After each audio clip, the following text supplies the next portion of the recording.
Welcome everybody to a very special Bleep and Truth. We've actually flown in a former FBI chief of Southern California. Ted, I want to thank you for being on the show.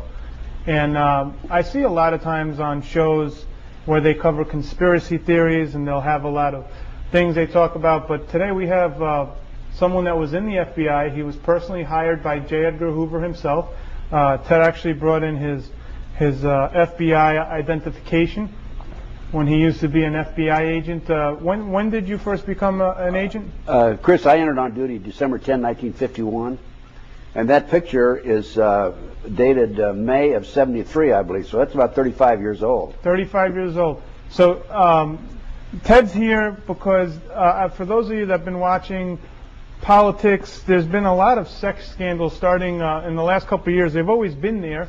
But we had the Foley case last year. He was trying to pick up one of the White House pages. Just recently we had Senator Craig in Idaho in an airport bathroom.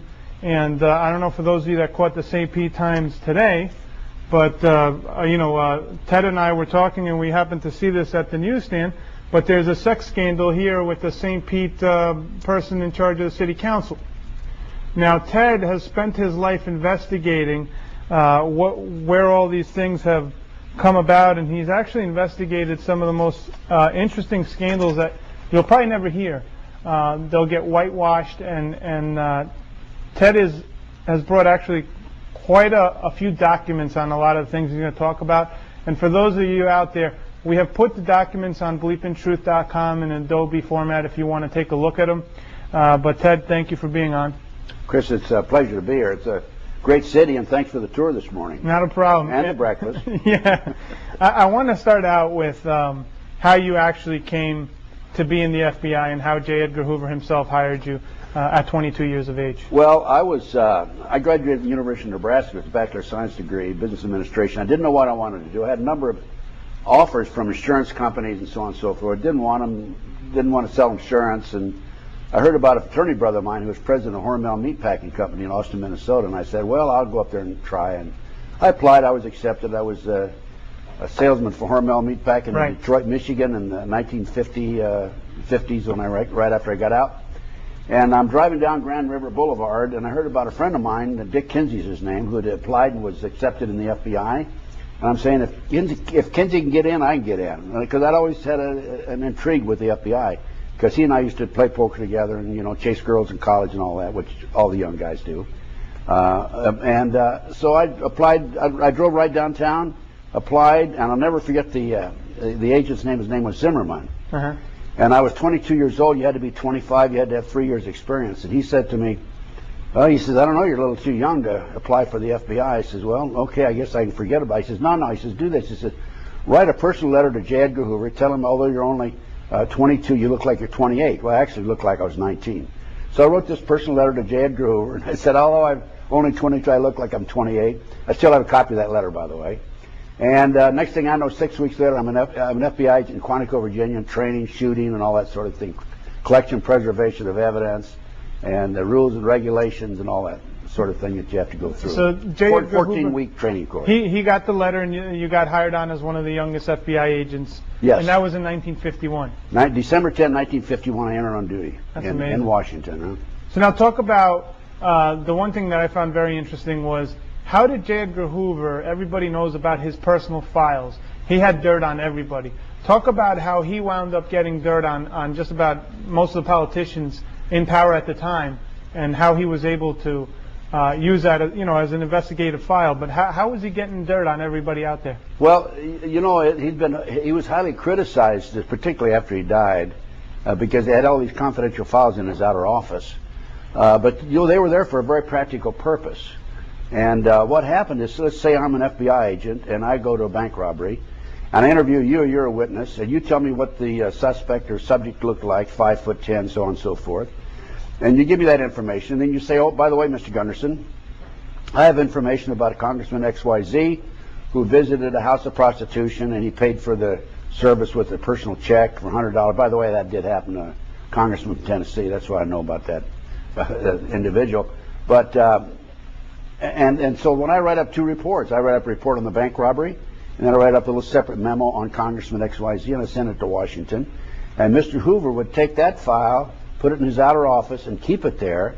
We couldn't get to it as supervisors or as agents, but he had it there for a very good purpose. So let's say that later on we're going to consider Congressman XYZ for an ambassadorship or for a judgeship of some sort, then we go to the file, pull it out, and investigate it. So it was there for a practical reason, but he was highly criticized for it. And after he died, they burned the records, of course. Jim Adams, a friend of mine, who was an assistant director, was charged with the responsibility of burning those records. So now in your tenure with the FBI, you were there 27 years. 27 plus years. Now talk about, I know one case where in Philadelphia there was a terrorist hijacking, I believe? Hijacking. And what was your role in that?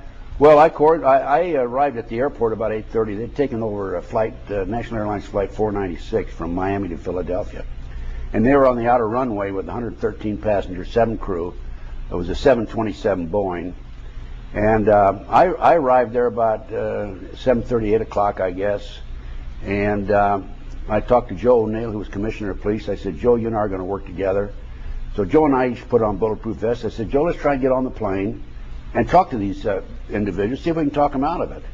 So we got in a car and we were driving down the runway, heading for the plane. All of a sudden we look up and here's the plane's coming at us. They saw us coming, I guess. And the plane came down, took a 90-degree turn, and it stopped. And so we turned around and went back over there. And what happened is the pilot jumped out the cockpit window once he stopped because they were running out of fuel. We found out later that the skyjackers wanted him to take off, and because they're trying to get out of there, I guess. But he didn't have enough fuel to take off and turn around and come back. The plane would have crashed. So he was actually a hero. We didn't know at the time. So anyway, I started talking to them on the handy-talkie and the radio and so forth. And we went back and forth for 2.5, 3 hours. And I told them they wanted $600,000, 3 parachutes, and a second 727 with fuel in it. What was their agenda? Money. They wanted the money. They wanted the money. They didn't want the passengers. So I argued with them for 2.5, 3 hours, and I said, I'll give you the money if you let the passengers go. And they finally agreed to let the passengers go, let them get on the second 727. They took off. They were later, they had to make an emergency landing in Texas because they did run out of fuel, because they left the engines running while I was negotiating with them.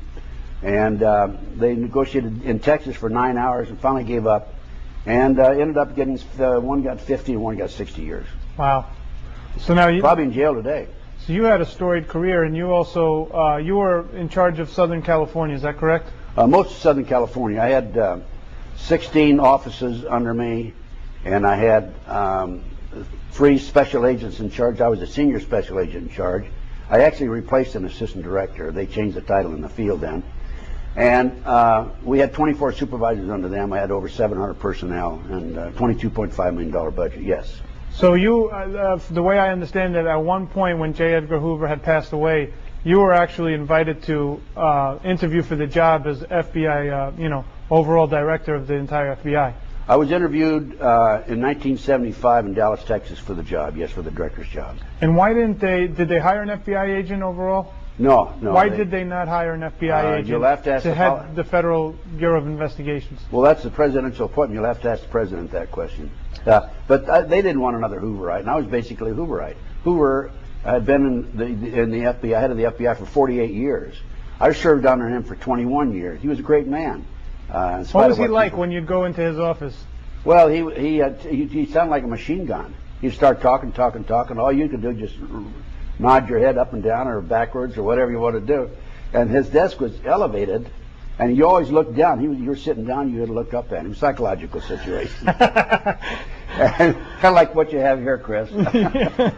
But anyway, it was staccato, and they would, when you'd come in, the administrative division would review everything that happened in your office, like how many fugitives did you have, how much recovery of property and all that sort of thing. And then he'd go over that with you, and then he'd say, thank you very much, and you'd get up and you'd walk out. Now, being that you served under Hoover and, you were privy to a lot of things, did you know anything about JFK or RFK at the time? No. At the time, I knew nothing. At the time that Jack Kennedy was shot, I was working a unit in FBI headquarters known as Security of Government Employees. And what we would do, if we heard of an individual who was a security risk, who was actually a government employee, we'd do an investigation on them. Then they would be reviewed by a board and so forth. And then right after that, after Jack was shot and killed, I was transferred over to work special inquiry White House matters. And we had to investigate overnight like 1,500 people for the White House since Johnson came in and the Kennedy people left. And so you wanted background checks on everybody in the White House. Everybody, yeah. That's what I did after that for about 2 years. So you checked out everybody that was in the White House. Right. Did a background. And did they turn up clean? No. More questions? No, I had one. He was a member of the Communist Party. He was a homosexual, and he had all these other things going against him, and then they hired him anyway. I remember his name. I won't say it here on the air, though. So now, how about what's your take on JFK after leaving? What have you found out through your sources and the people you know? Well, first of all, I've learned on my own. Yeah. That the night before Kennedy was assassinated, there was a meeting, a party and a meeting at the Clinton Murchison Sr. home in Dallas, Texas. Clinton Murchison Sr. was a big oil man, very wealthy, a personal friend of J. Edgar Hoover, by the way. Mm-hmm. And in that meeting, in attendance, I know for a fact, was Lyndon Baines Johnson. His girlfriend, Marjorie Brown, personally told me that he was there. She was at the party, but she didn't attend the secret meeting Sure. afterwards. And when he came out of there, he told Marjorie Brown, I think her name was, after tomorrow, we won't have to worry about Jack Kennedy. He actually said that to her. I've got that on tape, by the way. I give away free DVDs. Right. So now, let me ask you this: she told you that LBJ knew about it. Who else was in that meeting? Well, there was Lyndon Baines Johnson. There was the Hunt family, members of the Hunt family. There was the Murchison family, and I'm sorry to say, according to the information that I have, J. Edgar Hoover was there too. Why would they want JFK, or why would anyone want him dead at the time? Based on my research, he was going back on the gold standard.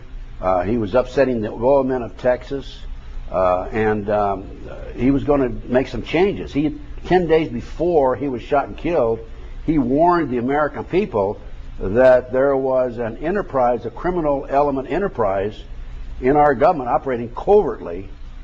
And he said that before I leave office, I'm going to clean this group up. And they're still operating. You see, the government, our government, there's two elements. There's the overt and the covert. I was a member of the overt group. The covert group are involved in assassinations, drugs, kidnapping children, so on and so forth. It's black operations, we call it. So now, Robert F. Kennedy shortly thereafter was assassinated as well. Now talk about how you feel, that went down. Well, Bobby Kennedy was assassinated. He was murdered. He was shot by more than one bullet. There were Sirhan's gun would hold 8 bullets. There were 11 bullet holes in the door and the wall in the kitchen. So there were 3 bullets that nobody can explain. Now, Daryl Gates, who was chief of police at the time, tried to explain it away in one of his books, in a book that he wrote, but I didn't buy it. You can't buy it. You can't. He tried to, the ricochet? Or? Yeah, that's baloney. It's just like the magic bullet theory of Arlen Specter and the Jack Kennedy assassination. It took a 90-degree angle here, it hit a bone, it took a 90-degree angle there, and all that sort of thing.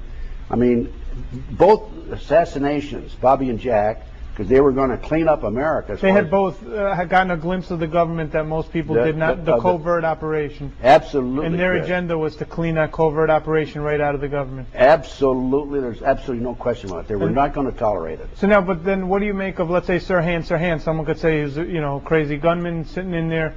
Who was Sirhan in your estimation? Sirhan, I believe, was a mind control victim. He claims to this day he doesn't remember anything, and that may be true. Because, you see, right after World War II, our government brought in 900-plus German scientists who were involved in the mind control program. The CIA began operation of this program. They called it MK Ultra. These 900-plus German scientists were infiltrated into hospitals, the government, universities, and so forth. And they continued this program. And it was a mind control program. It's a combination. The way they do, they take people, they take victims. There's a movie called Manchurian Candidate. Mm-hmm. They take people and a combination of drugs, hypnosis, and torture. and they may have multiple personalities. Well, more recently they had the Bourne Identity, where the guy was basically, he didn't even know who he was. Well, that's it. That's what the program is all about. You're talking about the movie. Yeah, but I'm just saying, it seems like the MK Ultra project. Do you think the MK Ultra project is still ongoing, or wasn't that exposed in the 80s? Oh, absolutely. They changed the name to. See, Congress investigated it in '78. Right. And they slapped him with a wet paper towel and said, "You quit doing that, CIA." And we said, "Oh, we're awfully sorry, we're going to quit doing it." Well, they didn't. And they call it, they got a new name for it. I can't, it's not off the top of my head right now. Marathon. It's called Marathon now. So now these are people that, do they take them from childhood, or how do they brainwash someone, from the military? A lot of the kids are from military dependents, and a lot of it dovetails into the satanic movement. There's more Satanists, active Satanists in the country than people realize. And they start training. In fact, they use the covert black operations of the government uses the satanic cults to their advantage, and many of the people in the operation are actually Satanists. All right, well, let's get into that, because that's one of your specialties, is satanic cult movements, and this will give people chills out there. This is stuff that's going on modern day. But let's just discuss, in 1979, you retired from the force as a retired FBI chief in Southern California. Who was there at your ceremony when you retired? I had over 600 personnel at my retirement party. I had Governor Jerry Brown, former Governor Pat Brown. I had the Chief of Police, Darrell Gates. I had Sherman Block, the sheriff, and you also had a very popular, was it Red Skelton? Red Skelton was there, and he gave a little speech. And the way he started out, he says, "Last week I received a call from Art Cassell." Art Cassell was a mutual friend of ours. I knew Red Skelton. And Art asked me if I believe in freedom of speech, and I said, "Yes, I believe in freedom of speech."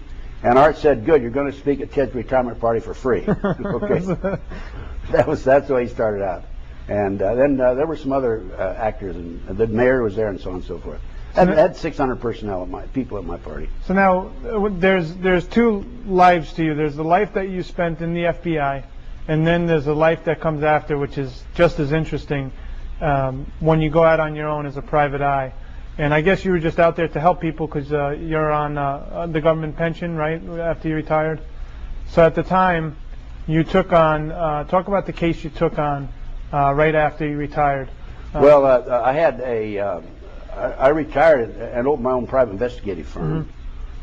And before I opened my firm, I was asked by Attorney General Griffin Bell, who worked under Jimmy Carter, President Carter, to coordinate security for the Pan American Games. And I went to San Juan, Puerto Rico the summer of '79, coordinated the games, came back, opened my firm. And my first major investigation was the Dr. Jeffrey R. McDonald case. He's a former Green Beret doctor who was convicted of murdering his wife, 2 children, Fort Bragg, February 17th, 1970. It's quite an illustrated case, a lot of publicity on it. He was tried, convicted, sentenced to 3 consecutive life sentences. His defense team hired me, some of his doctor friends did, said he's innocent, will you investigate it? And I began my investigation. Within 10 months, I obtained a signed confession. But at the time, were you a little bit leery to take on a gentleman that looked from the surface was guilty, especially with someone with the moral character that you carry? I go into every case with an open mind. Mm-hmm.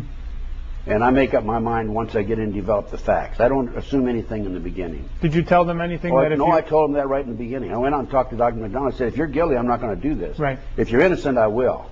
I'll be working. I'm still working on it. The man's innocent.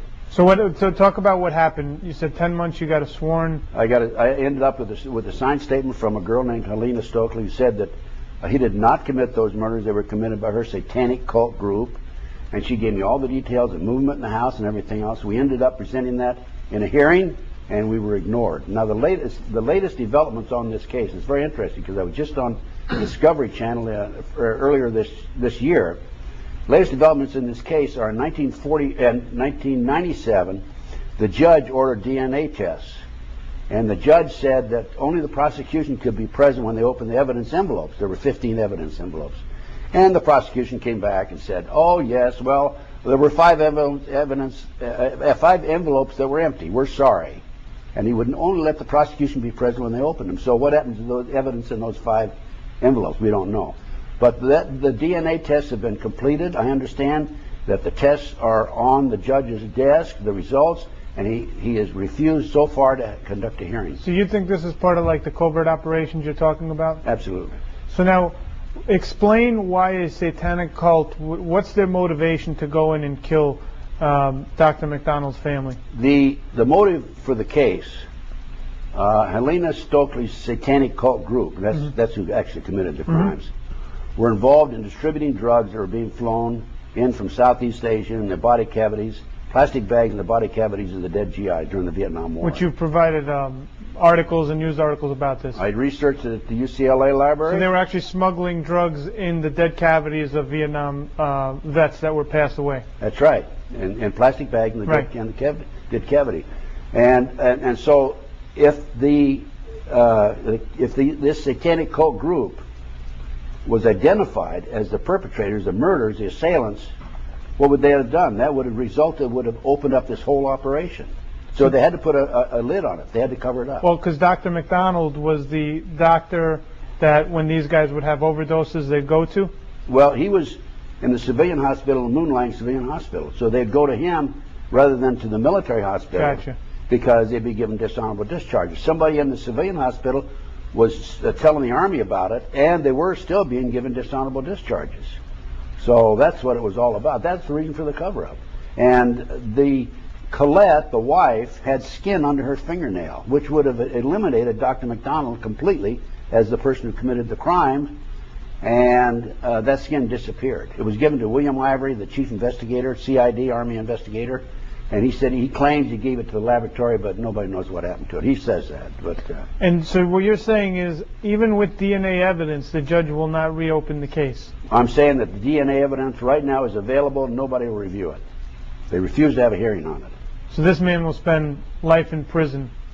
Well, not if I have anything to do about it. I'm writing a book on that particular case right now, right as we speak. Hopefully, because of my book, we'll be able to get enough publicity or enough pressure that somebody will take a look at this case. Now, when you first started hearing about the satanic movement, were you shocked that something like this was going on? Well, the reason I first started learning about satanic activity in this country was because of the McDonald case. Because when Alina gave me this confession, so before this, you had no clue? No, I had no idea. I'd heard about Satan in the Bible. Sure. That's it. But after Helena gave me this information, I went public with it. And I was on national TV. I was on CNN, a number of other national shows, on radio talk shows all over the country. I've been on, I guess, probably 1,000 radio talk shows in the last 25, 26 years. And people just came from all parts of the country to me. I was like a magnet, like a sponge. So anyone that wanted out of these satanic cults will come to you asking for help or just talking to you about it? People from the West Coast, East Coast, South, Midwest, they came and gave me the same basic story about satanic cults. So talk about what's going on with these satanic cults. Well, many of these people are multi-generational, meaning they were born into it. And once they're born into it, they have secret meetings, of course, and they worship Satan. They have human sacrifices, and they even sacrifice their own sometimes. They have what they call breeders. These are women who are especially impregnated so they can use the children or the fetus that are born for their human sacrifices. And based on my research, there's about 4 million plus practicing Satanists in America today, about 1.5% of the population. I derived that figure from a confidential source in South Bay area of Los Angeles, where there's about 200,000 people, and I was told by an informant that there's about 3,000 in that area. Lincoln, Nebraska, about 200,000. I was told about 3,000 there by second source. Third source, Iowa City, Iowa, 100,000 population. I was told there's about 1,500 there. So if you project that figure, you're looking at 1.5% of the population of the United States. And they are involved in, according to another 3 different sources also, there's 50 to 60,000 human sacrifices per year in this country. Okay, but the question that people will tell you is, where do these human beings come from? Because obviously, well, they have to be accounted. First of all, they've infiltrated law enforcement. They've infiltrated prosecutors' offices. They've infiltrated the judicial system. They've infiltrated across the board our basic elements. They've infiltrated virtually every level of our society. So what happens is, first of all, they have their secret meetings. They oftentimes they're in underground. They have underground compartments in their home, chambers in their home, and it's all private. Nobody knows about it. And and then they dispose of the bodies through different means. They're experts at covering up their tracks. I've heard of them even putting them in vats with acid in them.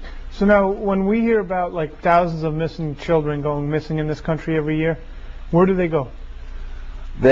First of all, the National Center for Missing and Exploited Children, which is an adjunct of the U.S. Department of Justice, and if you go to their website, the last time I checked it, they said there are 91 Americans disappear every hour in this country. It is estimated 85–90% are children. If you project that figure, talking about several 100,000 children a year disappear in America. And these children are being kidnapped off the streets, and I have documentation that an organization known as the Finders out of Washington, D.C., has, since the early 1960s, been actively involved in kidnapping children off the street. Okay. Now, unfortunately, as a result of some of my research, I learned through a U.S. Customs Treasury Department report that the Finders is a CIA covert operation.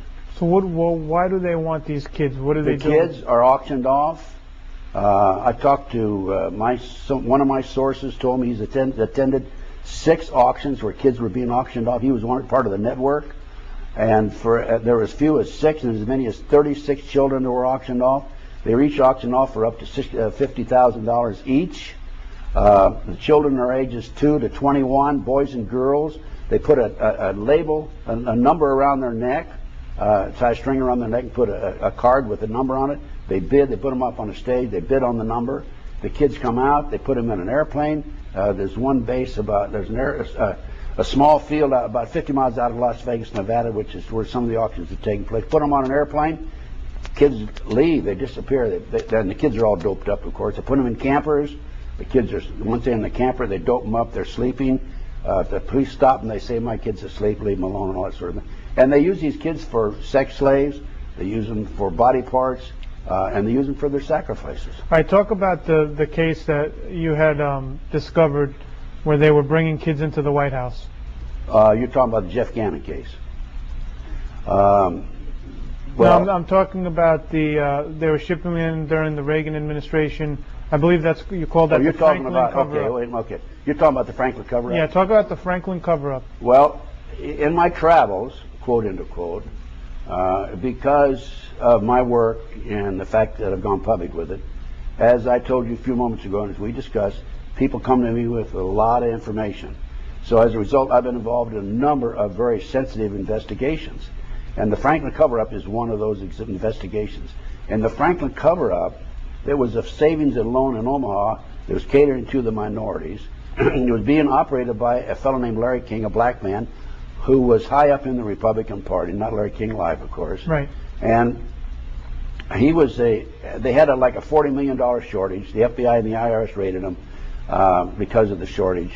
And there was publicity in the newspaper. And 80 children came forward as a result of this picture that appeared in the newspaper of Larry King and said, Mommy, that man molested me, okay? And as a result of that, that initiated the investigation. And I was called in the late 1980s to be actively involved in it, along with the former state senator John DeCamp, who's a very good friend of mine. And he has a book out called The Franklin Cover-Up, which goes into detail of this. And we found out that the children were many of the children were being taken out of foster homes, orphanages, and Boys Town at that time. I don't know if it's happened recently. So they're getting these kids out of orphanages and foster homes, Boys Town, and what were they doing with them? They were driving them from Omaha to Sioux City, Iowa, 184 miles away, placing them in private jets, flying to Washington, D.C. for sex orgies, and with politicians and congressmen, senators in Washington, D.C. at Larry King's mansion. He had a house there, and they'd have they have parties. And I've talked to the official photographer, Rusty Nelson. I took a statement from Rusty, and they would have a party of a regular group of people, and then the legitimate, honest people, so to speak, would leave. Then they have a private party afterwards where they have these sex orgies with these children. And Rusty had a camera. He was charged with taking pictures so they could blackmail the congressmen and senators later, of course. And also he had access to the White House. This is the Reagan-Bush administration. And unknown to the group, the Larry King's group, Rusty put his own film in every once in a while. Of course, they would control the film that he took for them. He put his own film in there, and he had his own pictures. And there was an official investigator, Gary Caradori, former Nebraska Highway Patrolman, who was also involved before I came along in the case. And Rusty contacted him, met him in Chicago, and Rusty gave him the pictures of the politicians who were being compromised through photographs. He took off in his private plane, and it exploded in midair over Aurora, Illinois. And a farmer saw it explode. It was at night. And the plane came down, of course, crashed. The first one on the scene was a deputy sheriff. He saw the pictures. He started picking them up. An FBI agent came along, grabbed the pictures, said, "Keep your mouth shut." And I know that there were, in other words, Rusty Nelson gave Gary Caradori the pictures that were the smoking gun in that case of the politicians themselves involved in sexual exploitation of children. How high did this go? Like how high? Went up to the White House. There were headlines in the Washington Times. Yeah, just for people out there watching this, Ted provided us with actual news articles and quite a few documents. So we put it up on thebleepingtruth.com for all to actually see the documents. We've already activated the link. So if anyone finds this hard to believe or hard to swallow, there are news articles that he's given me, and we put them up there for all to see. So now, talking about the Franklin cover-up, you also investigated a preschool in California, the McMartin Preschool. And I'd like you to set up the situation, because what was going on there was preschool kids complaining or telling their parents that they were getting molested at preschool. And then there was an investigation. Tell us what happened when you picked up this case. Well, this is another huge cover-up, by the way. What happened is, back in the early 1980s, a little baby came home. See, the preschool, of course, the parents would drop the kid off in the morning, pick him up in the afternoon after they came home from work and all that sort of thing. The mother noticed blood in the child's diapers and started checking into it and found out that the child, in her opinion, had been molested at the McMartin Preschool in Manhattan Beach, California. A number of children did come forward. They had a trial. They filed charges against the grandmother, the son, Ray Buckey, and 5 others. The district attorney dropped the charges against 5. They just ended up with 2 of them. And the kids said that there were tunnels under the school. They went into the tunnels, up into a chamber. There were humans. There were adults in robes with candles, chanting. They talked about cutting up brown babies. We think they were sacrificing Mexican children. And that they went through this tunnel up into the triplex next door, a trap door in the bathroom, the triplex next door.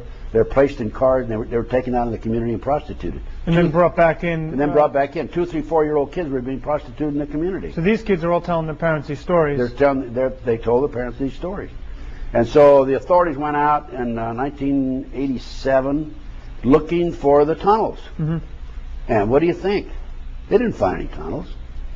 So I had an opportunity in 1991 to take control of the property.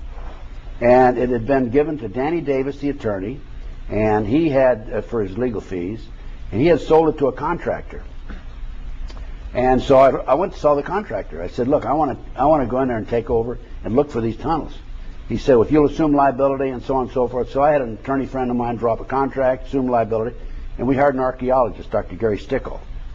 And we went in, and in 34 days, he said, yes, there were tunnels here. They'd been filled in. Now, the first trial resulted in acquittal of the grandmother, and Ray Buckey was a hung jury. We were in the middle of the second trial when we found the tunnels. I called the DA's office, and I said, send an investigator out here, send somebody out here. We have tunnels here. We can prove there were tunnels here. So they sent an investigator named Perez, and he came out. He got out of the car. He said, what do you got? I said, well, Dr. Gary Stickle's inside. Go on in there and talk to him. I'll be in there with you. He said, no, I don't want you to come in. I said, well, why not? He said, you're too argumentative.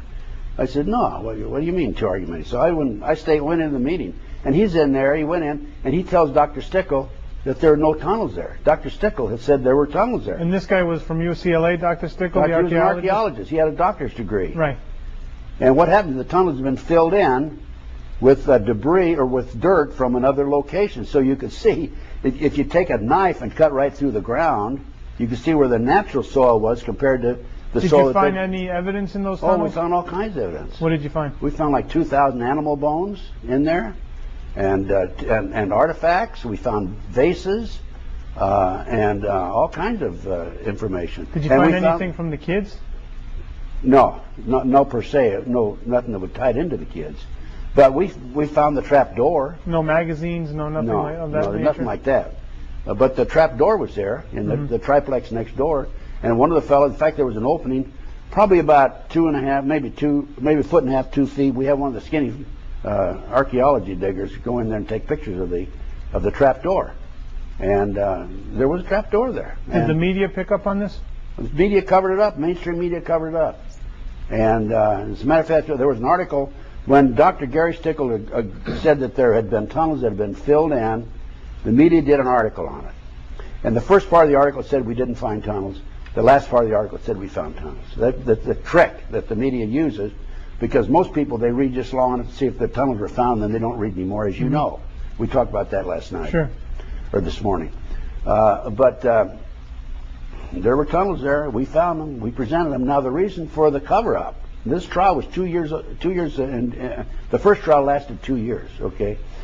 The second trial, I don't know how long it lasted. It didn't matter because it was covered up too. What was the reason for the cover-up? The reason for the cover, because it identified actors, professional baseball players, professional football players, politicians, the son of the most prominent politician in Los Angeles. It was cover-up, another major cover-up, just like the McDonald case. So when you talk about satanic activity, they're, in your estimation, they're connected through the highest levels of society. Absolutely, absolutely. The satanic movement in this country is permeated into every level of our society. You can't tell. You get on a bus, or I give a lecture, and there's going to be a few of these people in there. The government informants are going to be in there for sure, and they're going to be. You can't tell them from you or me or anybody else that's straight. Now, assuming you're straight, and I know you are. Yeah. Now, from all of your investigations, I'm kidding you, Chris. Yeah, I know you are. But from all of your investigations and whistleblowing, aren't you afraid if these groups are out there? Aren't you afraid for your life? I've had problems, security problems. You want me to go into more detail? Yeah, you've had people come after you. Well, yeah, I started out, and the FBI had 3 investigations of me. And I know because I filed a Freedom of Information request and I got it back. And the bottom of the report say that Gunderson considered armed and dangerous.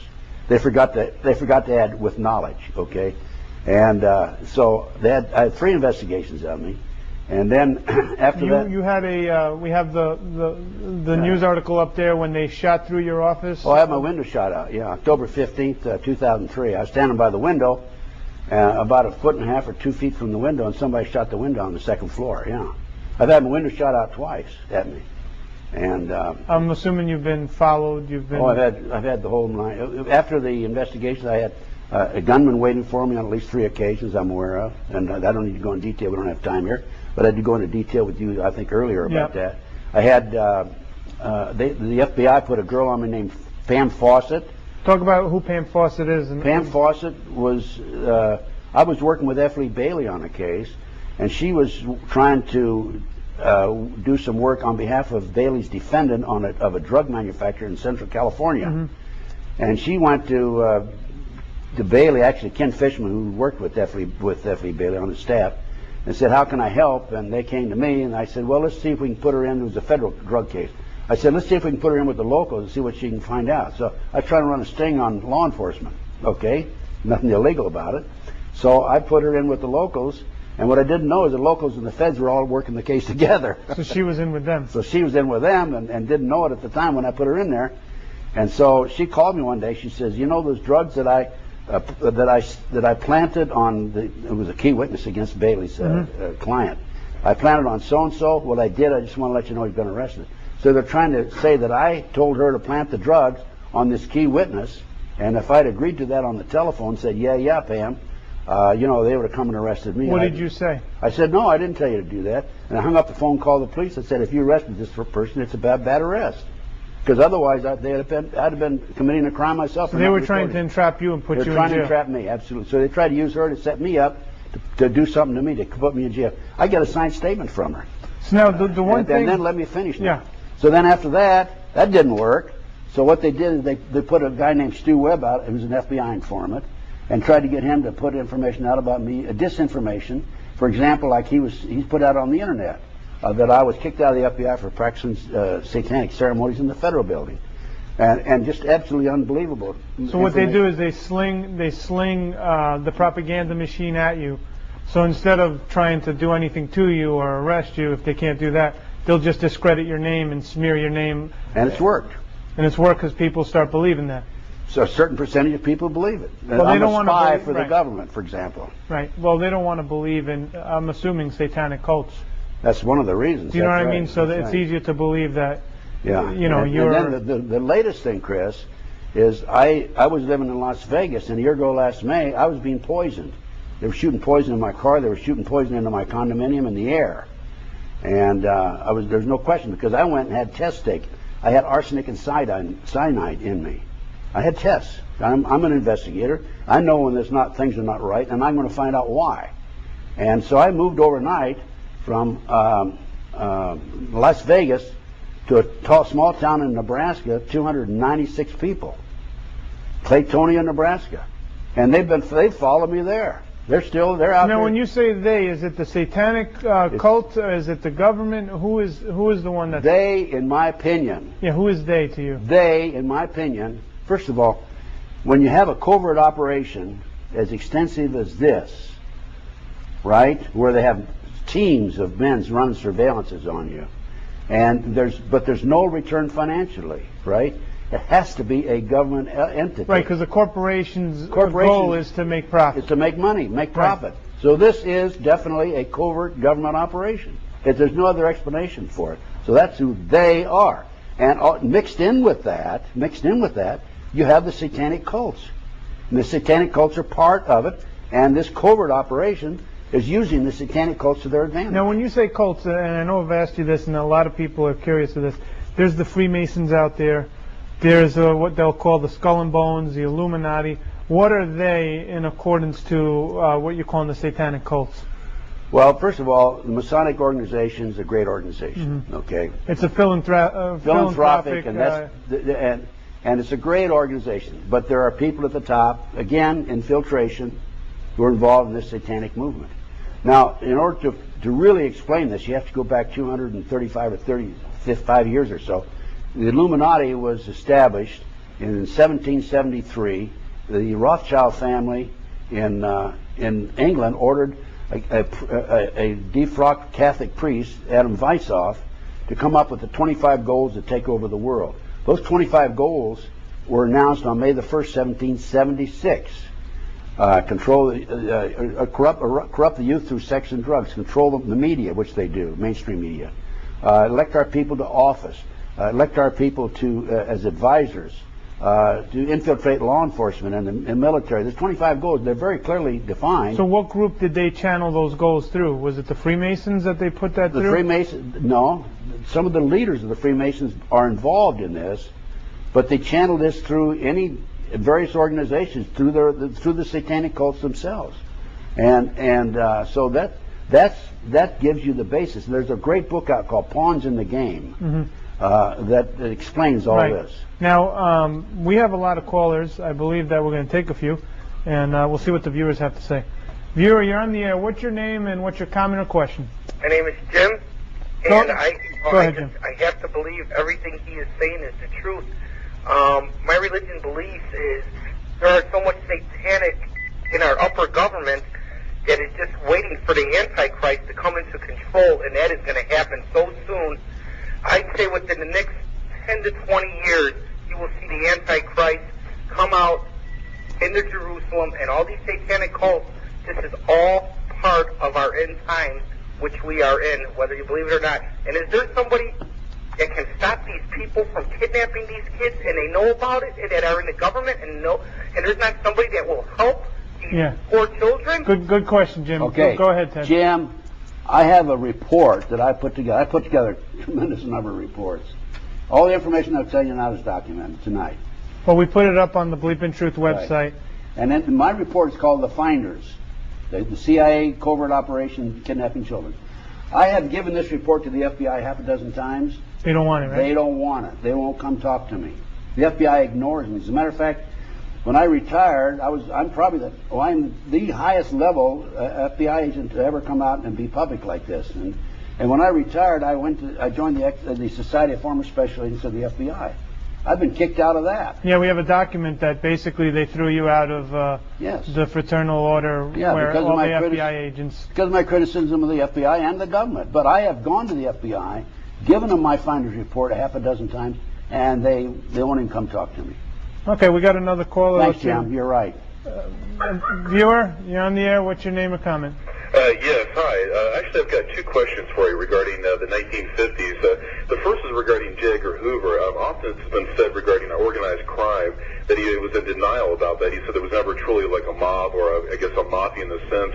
What are your thoughts about that? And the second question is, since you were a FBI agent during the 50s and when you got the Joseph McCarthy hearings and the whole issue for looking for those who were truly the Red Scare, I'd just like to get your thoughts and just the atmosphere of what that must have been like, if you then compared to what even like today and in our current situation, as far as quote the terrorism. So I appreciate the time. Great question. Good questions. Okay, it just so happens before I worked Special Inquiry White House Matters, I worked organized crime racketeering for 2.5 years as a supervisor in Washington D.C. So I actually worked there during the Bobby Kennedy, Jack Kennedy administration. And what happened there is there were two factions inside the FBI. There was a faction. Bill Sullivan, who was one of our assistant directors and was liaison on the Kennedy assassination with the Warren Commission, Bill Sullivan said there is a mafia. A fellow named Al Staffeld, who was the unit chief of organized crime, said there was no mafia. So what did J. Edgar Hoover Hoover went with the man who was the expert, supposedly the expert on organized crime. And so he took this information under consideration, and based on the fact that even there were two factions that were in disagreement, he went with the first faction, with the second one actually. Which is there is no mafia. There is no mafia. So he took that belief. He took that belief, but then we had 56, I think it was, Appalachia, and the mob all met in Upper New York, and that's when the whole thing broke open. So Hoover was look, when you get in a position like that, I had over 700 personnel on my command. I only knew what I was being spoon-fed, right? So that's what happened to J. Edgar Hoover, I think, as far as the mafia is concerned. The second question was... He said with McCarthy there was... what was that like? McCarthy was 100% on target. He was right. To this day, the mainstream media ridicules the McCarthy era. McCarthy this, McCarthy that. He was right. The communists did infiltrate, and the communists are involved, based on my information, with the cult movement. So they are taking over. So McCarthy, when he was saying that there's communists and we got to take out all these communists and create that blacklist, you're saying he was right that there was an infiltration of communists? Absolutely, there was. There is. But were they a clear and present danger to our government? Look at what's happening today. That's what's happening today. The cult, the mob, are involved with this movement to take over the country from within. It's called, basically, the big umbrella is called the Illuminati. And these people are under the umbrella. So that's where we get the Patriot Act and where they start saying that we need to strip away. So you feel that this is an agenda they've had in play for years? This is an agenda's been in place for 230-some years. The whole terrorist movement, it's a phony movement. It's been orchestrated and perpetrated by this covert element within our government in order to pass establish Homeland Security, pass the Patriot Act, take away many of our constitutional rights and civil liberties. That's what it's all about. But what you're saying is those events did happen, but our government had a role to play in the terrorist, right? You're not saying that they didn't happen. No, they did Oklahoma happen. City, you're saying they did, but Oklahoma City happened. World Trade Center car you're bombing. saying that our government had a direct role in those events. I'm saying that there is a covert element within our government that had a direct role in that. Well, now go back there. Covert overt, right? Mm-hmm. There's a covert element, yes.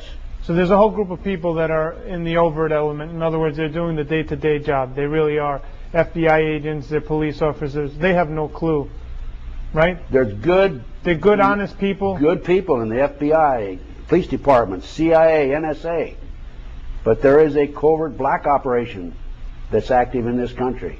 Very active. Now, my question to you is, and I think... Those are good questions, by the way. Yeah, they were great questions. My question to you is, in the government, there seems to be a mass, I guess, perversion in there towards, like you said, sexual proclivities, whether it's homosexual, pedophilia. Is this a new thing in the last 50 years, or is this something that's always been there as far as power and people in power? It's been there for years. As far as I'm concerned, I'm sure it's been there for years. So in the 50s, there was things going on that are going on today, right? Yeah, it's been going on for years, as far as I'm concerned. But it's only you have to, that old saying, you have to crawl before you can walk. Well, that's what's happening. We're starting to walk. We were crawling for years, as far as knowledge of this is concerned. Now we're starting to walk. Pretty soon we're going to be trotting. Pretty soon we're going to be running, because people are learning more and more about what's going on. Now, I've been in this movement for 28 years, and when I first came out and started talking this way, I did it gradually because I didn't have as much knowledge then as I do now. But even though I didn't have the knowledge then that I do now, people said, this guy's a kook. Well, now it's proven that I'm right. Yeah, with the finders, just so people to know, because you actually furnished us, there was a documentary team from Europe, right? From England that came over and made a documentary on the fact that, because there was a Washington Post article on that? There's been a Washington Times article. Washington Times article. There was a documentary crew that did a piece on the finders. In other words, them putting in boys' prostitution ring into D.C. And what happened was, and we actually have the TV guide schedule you had given us. We put it up on the website, where they had the actual documentary in there on the Discovery Channel. This was in '92, I believe. That's right. Was it? No, May the 3rd, 1993. Very good memory. 1994. 94.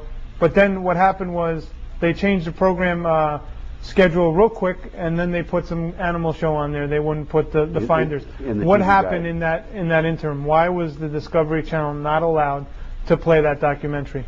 Well, what happened? Certain members of Congress allowed. They're going back to the Franklin cover-up case now. The kids being used as toys for their sexual exploitation in Washington, D.C. Mm-hmm. What happens is this camera crew came over from Yorkshire TV in England for 7 months. In fact, they interviewed me and John DeCamp and so forth. Mm-hmm. John DeCamp's a hero, by the way. He's a Vietnam veteran. He's a hero. They were going. It was scheduled to be aired on May the 3rd, 1994. Listed in TV Guide. At the last minute, certain members of Congress found out about it. They threatened the cable industry with legislation, and they pulled it off the air. They didn't put it on the air. So for this one show, they were threatening their FCC license, and they had to pull it off their program directory. Exactly. That's exactly what happened. Now, what I did, I ordered a copy of that guide. It was in there at one time. Sure. I ordered a copy of that guide, and it's no longer in there. They reprinted the whole book, obviously. So what I did is I went to the LA Times TV Guide section for May the 3rd, 1994, and it's listed. I went to the Philadelphia Inquirer on the East Coast through a friend of mine. We got it up right now for people to see. And it's listed. Right. Conspiracy is silence. So, that's how powerful these people are. Here's your documentation. So now we're getting towards the end of this. Why do you do this? Why do you go on radio stations and programs? Why do you tell people about these things, especially when it endangers your life? And at the same time, people, you've been excommunicated by your fellow FBI agents.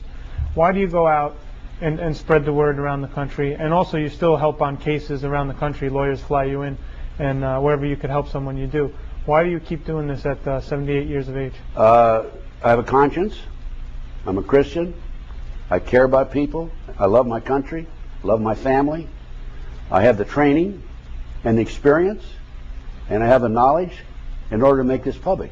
I've given up golf. I've given up everything in order to become involved and wake up America. I'm doing the best I can to wake up America. As I said earlier, I give away DVDs. I give away information, and so that's what I'm doing. I use my retirement my retirement money to become involved in these issues. I've got $17,000 in the McMartin case. I've got $30,000 in the Jeffrey McDonald case. I had a young black girl kidnapped off a bus bench in L.A. Patty Franklin by LAPD cops that took her out and gangbanged her. I put $25,000 in that case, and it just goes on. I get my money. I donate my retirement money to these causes. Is what I do. So now we're down to the last 5 minutes, and you've had a lot of interesting experience happen throughout your life. What are some of the things that really stand out throughout your career in the FBI? In the FBI? Mm-hmm. Well, I've had several interesting experiences in the FBI. We had advanced information about a bank robbery in McEwen, Tennessee, a little old country town.